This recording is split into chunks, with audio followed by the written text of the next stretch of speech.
में हमारे ऊपर में 3 प्रकार के ऋण होते हैं। पहला देव ऋण। कौन सा ऋण? पहला देव ऋण।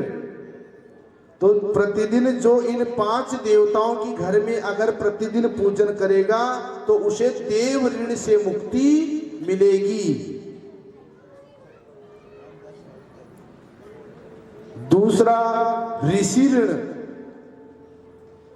जब हम घर में पूजन करवाते हैं पंडित जी के द्वारा, विद्वान ब्राह्मणों के द्वारा, जब हम पूजन करवाते हैं तो पंडित जी पूजन करवाते समय हमें कहते हैं कि यजमान गोत्र बोलिए।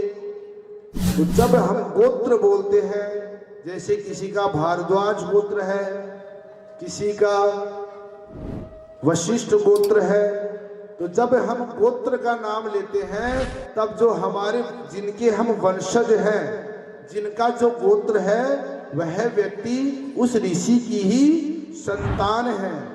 तो वह ऋषि का कर्ज भी उस हर एक व्यक्ति पर रहता है। तो पूजन करवाने से धर्म कर्म करवाने से जब हम गोत्र बोलते हैं तो हमें ऋषि ऋण से मुक्ति मिलती है और हमारे पूर्वज ऋषि हमें आशीर्वाद प्रदान करते हैं। तीसरा ऋण कौन सा है? पितृ ऋण। जो हमारे पूर्वज थे,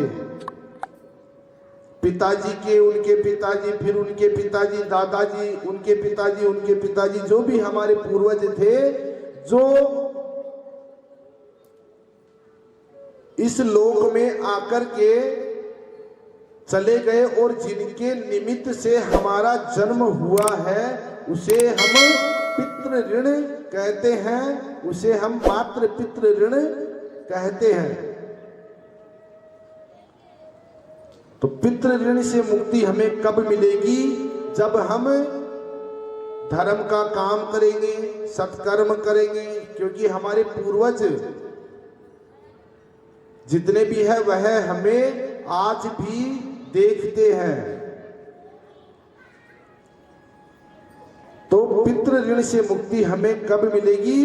जब हम कथा श्रवण करेंगे, धर्म का काम करेंगे, सत्संग करेंगे, किसी का कल्याण करेंगे, किसी की मदद करेंगे, किसी का भला करेंगे, उससे हमारे पूर्वज हमेशा प्रसन्न रहेंगे।